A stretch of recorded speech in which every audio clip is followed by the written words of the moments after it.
Hello guys. तो हम लोग कहाँ थे? हमने रासायनिक संरचना के आधार पर एडवर्ड लुईस का मॉडल पढ़ना था हमें। तो हाँ, यहाँ पे इसके पहले वीडियो में एपी सेंटर तक हो गया था, प्राथमिक तरंगे, द्वितीयक तरंगे, लव तरंगे, इनके बारे में सेकंड। अभी हम लोग पढ़ेंगे रासायनिक संरचना के आधार पर एडवर्ड लुईस का जो महोदय का मॉडल है। तो इसको देखते हैं। तो एडवर्ड लुईस महोदय ने रासायनिक संरचना के आधार पर पृथ्वी को 3 भागों में बांटा था, जिसको कहते हैं ऊपर वाले भाग को भूपर्पटी, इसमें सियाल आता है, और उसके बाद सीमा आती है, फिर उसके बाद आता है निफे। तो सियाल, सीमा, निफे, इसमें मैं जो सियाल में होता है सिलिकॉन और एल्यूमिनियम की प्रचुरता पाई जाती है, सीमा में होता है सिलिकॉन और मैग्नीशियम की, और निफे में निकेल और फेरस की प्रचुरता पाई जाती है। तो इसको एक बार पढ़ लेता हूँ, आप समझ जाएंगे। भूपृष्ठ पर प्राप्त 10 से 50 किलोमीटर के नीचे 50 से 300 मीटर की गहराई पर सिलिका एवं एल्यूमिनियम की प्रधानता वाली परत पाई जाती है, जिसका घनत्व लगभग 2.9 प्राप्त होता है। मतलब ये है 50 किलोमीटर तक भूपर्पटी है, 50 किलोमीटर के नीचे क्या है? सियाल है, सियाल के बाद सीमा है, सीमा के बाद क्या है? निफे। सीमा क्या है? सिलिका तथा मैग्नीशियम की प्रधानता वाली यह परत लगभग 2000 से 3800 किलोमीटर के बीच पाई जाती है, जिसका घनत्व 2.9 से 4.5 तक प्राप्त होता है। एंड निफे जो होता है पृथ्वी का केंद्रीय परत है, जहाँ निकेल तथा फेरस जैसे धात्विक पदार्थों की प्रधानता होती है, जिसका घनत्व 11 प्राप्त होता है। मतलब घनत्व नीचे जाने पर बढ़ता है। देखो यहाँ 2.9, 4.5 और यहाँ 11। तो और सियाल में गहराई कितनी है? 50 से 300 किलोमीटर। सीमा में गहराई कितनी है? 2000 से 2800 किलोमीटर सीमा की गहराई है। सीमा की जो गहराई है वो 2000 से 2800 किलोमीटर की गहराई है सीमा की। और सियाल की गहराई है 50 से 300 किलोमीटर। नीफे की गहराई है 2800 से 6371 किलोमीटर, पूरा जहाँ तक जा पाए। तो गहराई के आधार पर भी इनका वर्गीकरण कर सकते हैं। 3 चीज़ बताना है सियाल, सीमा, निफे में। एक तो प्रचुरता क्या क्या पाई जाती है, तो लिखा है यहीं से, नाम से पता चल जाएगा। दूसरा गहराई बता देना, और तीसरा घनत्व बता देना। घनत्व को अपने हिसाब से लगा देना का ऑर्डर में, इसको 3 लिख दो, इसको 5 लिख दो, इसको अपने 10 11 लिख दो। फिर है आधुनिक सिद्धांत। तो ये देखो, अब भूकंपीय तरंगों के माध्यम से आधुनिक सिद्धांत, ये सबसे ज़्यादा मेन होता है इसको पढ़ने में। अब पृथ्वी की आंतरिक संरचना 3 परतों के रूप में पाई जाती है, क्रस्ट, मेंटल, कोर। जो आधुनिक सिद्धांत कहता है वो 3 तरह से। ये तो था हमारा रासायनिक संरचना के आधार पर सियाल, सीमा, निफे। लेकिन आधुनिक संरचना के आधार पर 3 तरह पाई जाती है। एक तो भूपर्पटी होता है, मेंटल, दूसरा मेंटल, तीसरा कोर। भूपर्पटी, mental, core. जैसे खरबूजा, खरबूजा ऐसे रहता है। खरबूजा के ऊपर पहले भूपर्पटी रहती है, ऐसे पतली। फिर उसके अंदर गुद्दा रहता है, मेंटल गुद्दा, बहुत सारा गुद्दा बोलते हैं। और नीचे बिया रहता है, बिया क्रोड है। समझ गया ना? मतलब ऐसे गहराई भी इसकी है। भूपर्पटी की गहराई थोड़ा कम, मेंटल की ज़्यादा, और कोर का थोड़ा कम। तो इसको भी हम लोग समझेंगे क्या क्या है। पहले क्रस्ट। तो क्रस्ट में पहले एक बार यहाँ पे देखो, इस चीज़ से मैं समझा देता हूँ क्या क्या है। देन यहाँ पे लिखवाना, जो यहाँ पे लिखवाया गया है इसको पढ़ दूंगा अभी। पहले इसको समझा दूँ थोड़ा, खुद भी समझ लो। तो क्रस्ट जो है वो 0 से 45 किलोमीटर लिखा है, 0 से 45 किलोमीटर तक क्रस्ट है। और इसमें क्या है? ऑक्सीजन, सिलिकॉन, एल्युमिनियम, फेरस खनिज पाए जाते हैं। और जो है क्रस्ट 2 प्रकार के होते हैं, एक तो महाद्वीपीय क्रस्ट, एक महासागरीय क्रस्ट। तो महाद्वीपीय जो क्रस्ट है इसमें हल्के ग्रेनाइट और एंडेसाइट से बने होते हैं। तो हल्का है, तो हल्का जब रहेगा तो इसका वजन, जो मोटाई ज़्यादा होगी, ठीक है, हल्के चीज़ का मोटा ज़्यादा होता है। और महासागरीय क्रस्ट जो है 10 से 12 किलोमीटर के अंतर्गत औसत में पाया जाता है, जिसमें भारी बेसाल्टिक तथा मैंग्रोव से बनी होती है, भारे होती हैं। और ये क्या होते हैं? ग्रेनाइट और एंडेसाइट के हल्के हल्के हल्के तत्व से बने होते हैं महाद्वीपीय वाले, और इसलिए मोटे होते हैं। और ये भारी, महासागरीय वाले भारी होते हैं। तो अब देखो इसके क्रस्ट और मेंटल, तो मेंटल के भी 2 मेंटल होते हैं। मेंटल को परवल हिंदी में बोलते हैं। अब 45 किलोमीटर से 2900 किलोमीटर तक मेंटल पाया जाता है, खरबूजे की तरह। और यहाँ ऊपरी परवर होता है, निचला परवर, मतलब एक भाग ऊपरी, एक भाग निचली। और ऊपरी परवर को 45 से 700 किलोमीटर के बीच में होता है, जिससे ऊपरी भाग 4500, जिसमें जो मेंटल का ऊपरी, देखो 45 तक तो क्रस्ट होता है। अब 45 से लेकर के नीचे जो मेंटल में 100 तक भाग होता है, मैंने 55 किलोमीटर मेंटल का और 45 किलोमीटर क्रस्ट का, ये दोनों मिलकर स्थल मंडल बनाते हैं। जो यहाँ लिखा है क्रस्ट 45 किलोमीटर, मेंटल 55, ये दोनों मिलकर टोटल मिलकर 100 किलोमीटर जो है क्या है? स्थल मंडल इसे कहते हैं। तो आपको समझ में आएगा स्थल मंडल। और देखो क्रस्ट को और मेंटल को, मान लिया ये ज़मीन है ऐसी, तो एक क्रस्ट हो गया, ये ज़मीन कैसी मैंने बनाया है, ये पृथ्वी है, एक केंद्र है, ऐसे और ऐसे इस भाग को मैंने ले लिया ऐसे। तो मान लिया, तो अगर मैंने इस भाग देखो ऐसे मान लिया है, ऐसे एक केंद्र है और ऐसे ऐसे कटा हुआ है, तो अगर मान लिया हम किसी एक भाग को ऐसे ले लेते हैं तो इस भाग का भी तो पता चल जाएगा ना, क्योंकि ऐसे ही तो है इसी में, तो इसलिए मैंने मान लिया ऐसे ले लिया। ठीक है, अब ऐसे ले लिया, अभी इतना क्रस्ट है मान लिया 45 किलोमीटर तक, इतना 45 किलोमीटर क्रस्ट है और 45 से 2900 किलोमीटर तक क्या है, मेंटल है। तो अब इस मेंटल को और क्रस्ट को, एक क्रस्ट एक मेंटल, इसको जो अलग करती है रेखा, क्रस्ट और मेंटल को जो अलग करती है रेखा, उसे क्या बोलते हैं, मोहरबिक डिसकंटिन्यूटी लाइन, मोहरबिक डिसकंटिन्यूटी लाइन बोलते हैं। क्या बोलते हैं, मोहरबिक डिसकंटिन्यू लाइन, डिसकंटिन्यूटी असंबद्धता की रेखा। क्रस्ट और मेंटल को जो अलग करता है उसे मोहरबिक की या मोह की असंबद्धता को रेखा बोलते हैं। अब क्रस्ट में दो भाग होते हैं, एक महाद्वीपीय एक महासागरीय। तो महाद्वीपीय और महासागरीय को जो अलग कर देते हैं उस रेखा को कोनराइड की रेखा बोलते हैं। कौन सी रेखा बोलते हैं, कोनराइड। ऐसे ऐसे क्रस्ट हो गया, क्रस्ट को दो भागों में एक कोनराइड की रेखा बांट दी, और मेंटल और क्रस्ट को जो बांटी वो मोहों की रेखा। ठीक है, अब मेंटल और क्रस्ट को जो बांटी मोहों की रेखा। अब इसी देखो मेंटल में क्या है, अब एक चीज़ और समझ लो, ये दो चीज़ हो गया, समझ गए। अब यहाँ क्रस्ट है और यहाँ मेंटल है।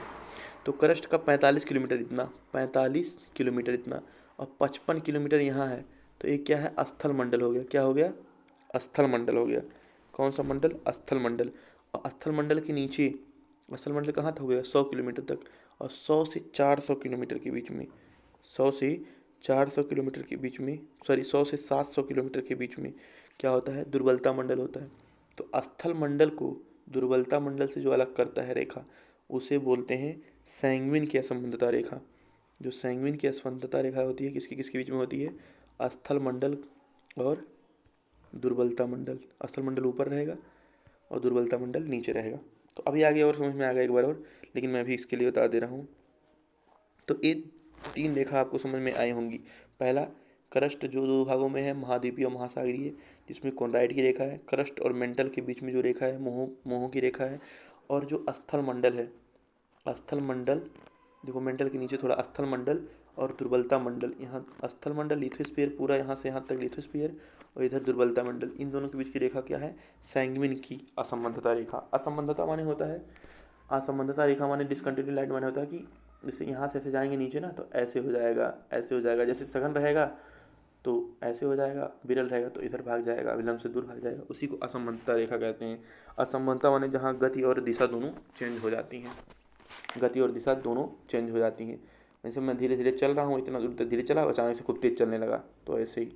या तो खूब तेज चल रहा हूँ, अचानक से कुछ आया, डिसकंटिन्यू लाइन, ऐसी लाइन आ गई जहाँ से मैं धीरे हो गया, तो इसी लाइन को कहेंगे डिसकंटिन्यूटी लाइन। अब इसके बारे में देखो, मैंने समझा दिया, ये दोनों तो समझा दिया हूँ, ये समझने वाला चीज़ है। लिखने वाला चीज़ यहाँ से है, तो अब लिखने वाला चीज़ एक बार पढ़ता हूँ। क्रस्ट क्या है, तो यह पृथ्वी की सबसे बाहरी परत है, जिसकी जो औसत मोटाई है वो 35 से 45 किलोमीटर प्राप्त होती है। इसमें ऑक्सीजन, सिलिकॉन, एल्युमिनियम जैसे तत्व प्रचुरता में पाए जाते हैं। यह दो परतों में विभाजित है, महाद्वीपीय क्रस्ट एवं सागरीय क्रस्ट। ग्रेनाइट तथा एंडेसाइट नामक हल्के खनिजों से निर्मित, मैंने 2.67 घनत्व होता है, होने की वजह से इनकी औसत मोटाई 75 किलोमीटर होती है। क्योंकि हल्के हैं तो इनकी मोटाई ज़्यादा होगी। सागरीय बेल्ट, सागरीय क्रस्ट, बेफाल्ट एवं गैब्रो नामक भारी खनिजों से निर्मित, इनका घनत्व 3 होता है, कि होने की वजह से इनकी औसत मोटाई 10 से 12 किलोमीटर होती है सागरीय क्रस्ट की। तो 10 से 12 किलोमीटर उसकी, और 50, 35 की 75 है, समझ नहीं आ रहा, 75 लिखा है सर। चलो एक बार क्रॉस चेक कर लेना, क्योंकि जब क्रस्ट 45 किलोमीटर होता है तो शायद कुछ कन्फ्यूजन हो, लेकिन देखते हैं। फिर महासागरीय क्रस्ट तथा सागरीय क्रस्ट के घनत्व में अंतर के कारण इनके बीच की कोणरेट असमानता रेखा पाई जाती है, जिसका ज्ञान भूकंपीय तरंगों की गति एवं दिशा से प्राप्त होता है। तो कैसे प्राप्त होता है, क्यों इनके बीच कोणरेट की असमानता रेखा आई, क्योंकि जब यहाँ से देखा गया महाद्वीप से सागरीय में जाने लगे, तो क्या हो गया कि जो आ रही थी भूकंपीय तरंग वो दूर भागने लगी। तो महाद्वीप से सागर में जाने पर दूर भाग रही हैं, इसीलिए जो है ये कहा गया कि इनमें, इनके घनत्व में अंतर है। फिर है मेंटल परवर, मेंटल को परवल बोलते हैं। परवल क्या होता है? पृथ्वी की कुल आयतन का लगभग 83% भाग, जैसे गुद्दा होता है ना खरबूजा का, वैसे मेंटल बहुत ज़्यादा होता है। 57% भाग पाई जाती है कुल द्रव्यमान का, और परवल कहलाती है। और क्या क्या है इसमें? सिलिकॉन और मैग्नीशियम की प्रधानता है, और इसकी औसत गहराई 35-2900 किलोमीटर तक है। अब मोह की समता रेखा क्रस्ट और मेंटल को अलग करती है, तो मैंने समझा दिया मोह की समता रेखा क्रस्ट और मेंटल को अलग करती है। फिर है मेंटल दो परतों में विभाजित है। ऊपरी मेंटल, यह लगभग 700 किलोमीटर की गहराई की उपस्थित होता है, जिससे जहाँ पेरिडोटाइट नामक खनिज की प्रधानता होती है, जिसका औसत घनत्व 405 होता है। इसकी ऊपरी 55 किलोमीटर की परत क्रस्ट के भांति ठोस दृढ़ कठोर है, जिसे संयुक्त रूप से स्थल मंडल कहा जाता है। अर्थात स्थल मंडल जो होता है 45 किलोमीटर क्रस्ट और मेंटल 55 किलोमीटर। ऊपरी 100 किलोमीटर की गहराई ठोस परत है, जो कि सैंग्विन की असमानता लाइन से अलग होती है। मतलब स्थल मंडल और लिथोस्फीयर दुर्बलता मंडल को अलग करती है। कौन? सैंग्विन की असमानता लाइन, देखो यहाँ लिखा है। फिर 100 किलोमीटर से 400 मीटर गहराई के मध्य रेडियो सक्रिय तत्वों के निरंतर विस्फोट की वजह से बढ़ते हुए तापमान के कारण चट्टानें अर्ध विचलित अवस्था में पराप्त होती हैं, जहां भूकंपीय तरंगों की गति मंद हो जाती है, इसलिए इसे लो वेलोसिटी वेव कहते हैं। चूंकि भूपटल पर मैग्मा की प्राप्ति दुर्बलता मंडल से ही होती है, इसलिए दुर्बलता मंडल को मैग्मा चैम्बर कहते हैं। जो 100 से 400 किलोमीटर के बीच की रेंज होती है, इसी को दुर्बलता मंडल कहते हैं। और यहाँ ऊपर स्थल मंडल है, यहाँ दुर्बलता मंडल है, इसी को अलग करती है कौन? सैंग्विन की लाइन। कौन सी लाइन अलग करती है? सैंग्विन की लाइन अलग करती है। तो सैंग्विन की लाइन दुर्बलता मंडल को और स्थल मंडल को अलग करती है। अब देखिए दुर्बलता मंडल के नीचे क्या आता है? एक तो उच्च पर्वत आता है, माने अपर मेंटल, और नीचे आता है क्रस्ट मेंटल। मेंटल में दो भाग हैं, अपर मेंटल, लोअर मेंटल। तो इन अपर मेंटल और लोअर मेंटल को जो अलग करता है वो क्या है? अपर मेंटल लोअर मेंटल को रैप्टी की असमानता रेखा जो होती है वो अलग कर देती है। और निचला पर्वत जो है, निचला मेंटल उच्च दाब एवं भारी खनिजों के वजह से अधिक तापमान के बावजूद प्लाज्मा अवस्था में पाया जाता है, जिसका औसत घनत्व 7.5 किलोमीटर होता है। निचला पर्वत जो होता है वो किस में पाया जाता है? देखो निचला पर्वत यही है, निचला पर्वत ए है, निचला पर्वत ए है। तो ये किस में पाया जाता है? प्लाज्मा अवस्था में ही पाया जाता है। अब इसको समझिए थोड़ा। देखो मैंने ये पृथ्वी लिया है, पृथ्वी का एक भाग काट के ऐसे बड़ा कर लिया, ये जो है ना भाग ऐसे, इसको यहाँ ऐसे खड़ा कर लिया। तो अब इसमें देखो समझने में थोड़ा दिक्कत हो सकती है, बड़ा कर लेता हूँ। देखो ये है महाद्वीपीय और ये है सागरीय भाग। तो इनके बीच क्या कौन सी रेखा है? महाद्वीपीय सागरीय के भाग कोनरेड की डिसकंटिन्यूड लाइन। अब ये मेंटल है, यहाँ से लेके यहाँ तक पूरा मेंटल है। मेंटल में क्या है? 55 किलोमीटर ए है, तो 55 किलोमीटर और 45 किलोमीटर ये हो गया 100 किलोमीटर। तो 100 किलोमीटर ऊपर नीचे और 300 किलोमीटर नीचे दुर्बलता मंडल है। तो इनके बीच कौन सी है? सैंग्विन की लाइन। मतलब स्थल मंडल और दुर्बलता मंडल के बीच सैंग्विन की लाइन। फिर ये हो गया अपर मेंटल था, ये अपर मेंटल था, नीचे लोअर मेंटल था, और इनके बीच की कौन सी लाइन हो गई? रेपटी की लाइन, रेपटी की समांतर रेखा। और लोअर मेंटल किस में है? प्लाज्मा में है। अब देखो ये चीज़ तो हो गया, समझ में आ गया। अब हम लोग पढ़ेंगे मेंटल और इसमें कोर में कौन कौन सी है। तो इधर इसी में देख लो कि जो मेंटल अब यहाँ तक था मेंटल, इसके ऊपर मेंटल था, इसके नीचे कोर। तो मेंटल और कोर को अलग करने वाला जो लाइन है उसे क्या कहते हैं? ओल्डहैम या गुटेनबर्ग या विचर्ड की समांतर रेखा। और जो कोर है, आउटर कोर है और इनर कोर है, इन दोनों को लेहमान की असमानता रेखा अलग करती है। देन ये 2900 किलोमीटर की जो ये है 2900 किलोमीटर तक है मेंटल था। तो यहाँ पे क्या लिखा है कि दो तरंग विलुप्त तथा एक इसमें यहाँ पे जो होता है जो द्वितीय तरंग होती है, यहाँ आने पर द्वितीय तरंग जो होती है यहाँ विलुप्त हो जाती हैं। तो विलुप्त कहाँ हो जाती हैं? तो इसका मतलब क्यों विलुप्त हुई? क्योंकि यहाँ तरल पाया जाता होगा। क्योंकि मैंने पढ़ाया था कि द्वितीय तरंग में जो है द्वितीय तरंग खाली कहाँ चलती हैं? ठोस में चलती हैं, तरल और गैस में बंद हो जाती है। तो यहाँ तरल और गैस पाया जाता होगा, और इसलिए क्योंकि तरल माध्यम में 2 डिग्री नहीं आती है और 1 डिग्री गति मंद हो जाती है। प्राथमिक की गति जो होती है ठोस में से ज़्यादा होती है, तो तरल में गति मंद हो जाती है। इसलिए ये बताया गया कि यहाँ पे 2900 से और 51 से 55 तक क्या है? तरल पदार्थ है। और फिर 51 से 55 के बाद देखा गया कि जो प्राथमिक तरंग की गति है बहुत तेज़ हो जाती है। तो बहुत तेज़ कब होगी? जब ठोस में जाएगी। तो नीचे क्या है? ठोस है, तो केंद्र जो है ठोस है, ऐसा अनुमान लगाया गया। तो इसको अभी और थोड़ा सा बचा है, तो इसको पढ़ लेते हैं।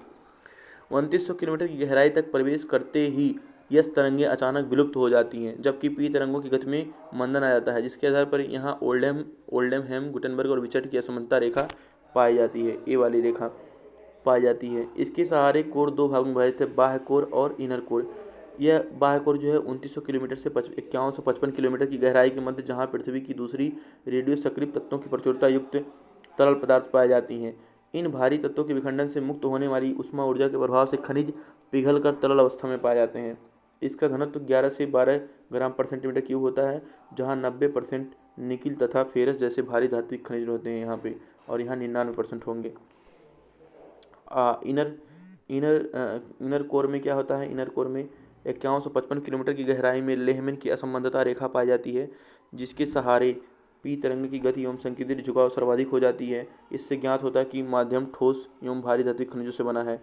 यहाँ निकिल तथा फेरस जैसे खनिज 99% प्राप्त होते हैं, जिसका घनत्व 12 से 13 ग्राम पर सेंटीमीटर क्यूब होता है। इसलिए लगभग 5800 डिग्री सेल्सियस का तापमान के बावजूद ये ठोस अवस्था में पाया जाता है, जो केंद्र है।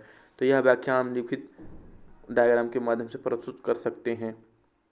डायग्राम कौन सा है? अच्छा, डायग्राम यही वाला है, जो ए डायग्राम है ना, इसके बाद ए वाला डायग्राम बनेगा, तो मैंने पहले ही बना दिया था। मेंस क्वेश्चन है, इसमें पृथ्वी की आंतरिक संरचना के विषय में जानकारी प्रस्तुत करने वाले साक्ष्यों को लिखिए। तो उसमें प्रत्यक्ष स्रोत, अप्रत्यक्ष स्रोत थे। प्रत्यक्ष में आपका जो था मानव निर्मित खाने थी, ज्वालामुखी था और अनवरत चट्टानें थी। अप्रत्यक्ष में मानव में था ताप, दाब, घनत्व, और उसमें भूकंपीय तरंगे थी। प्राकृतिक में और उल्कापात था। तो एक इसको एक्सप्लेन कर देना। पृथ्वी की आंतरिक संरचना भूकंपीय तरंगों के आधार पर कैसे टिप्पणी करें? तो भूकंपीय तरंगों के आधार पर संरचना कर देना, वही भूपर्पटी, क्रस्ट, मेंटल और कोर का थोड़ा लिख देना, लाइन खींच देना सबके बीच में कौन कौन सी लाइन है। कि क्रस्ट में 2 हैं, महाद्वीपीय और महासागरीय, जिसके बीच में कॉनराइड लाइन है। क्रस्ट और मेंटल के बीच में मोहो की लाइन है। मेंटल में लिथोस्फीयर और एंथेनोस्फीयर मैंने दुर्बलता मंडल के बीच असल मंडल दुर्बलता में सैंग्विन की लाइन है। और फिर उसके बाद मेंटल और कोर के बीच कौन सी लाइन है? लेहमैन की लाइन है। कोर और फिर उच्च अपर मेंटल और लोअर मेंटल के बीच कौन सी लाइन है? वो रेपिटी की लाइन है। फिर उसके बाद एक और लाइन था, कौन सा? मेंटल और कोर के बीच कौन सी लाइन थी? ओल्डहैम या गुटेनबर्ग या विचर्ट की लाइन थी, ठीक है। और आउटर कोर और इनर कोर के बीच कौन सी लाइन थी? लेहमान की लाइन थी। तो ऐसे करके फिर पृथ्वी की आंतरिक संरचना हो गई। फिर निम्नलिखित बिंदु पर 100 बिंदु। दुर्बलता मंडल क्या होता है? 100 किलोमीटर से 400 किलोमीटर के जो बीच पाया जाता है तरल अवस्था में, वो दुर्बलता मंडल होता है। रेडियोएक्टिव तत्वों की परतें उसी में होती हैं। रेडियोएक्टिव तत्वों की परतें किस में होती हैं? वो आपकी होती हैं, किस में होती हैं? जो कि हमारा दुर्बलता मंडल है उसी में शायद होती हैं। फिर है निम्नलिखित पृथ्वी की आंतरिक असमानता रेखाओं के बारे में, वही रेखाएं सारे। तो ये मैंने थोड़ा आंसर लिखा है अपने मन से, इसमें आप लोग देख लेना।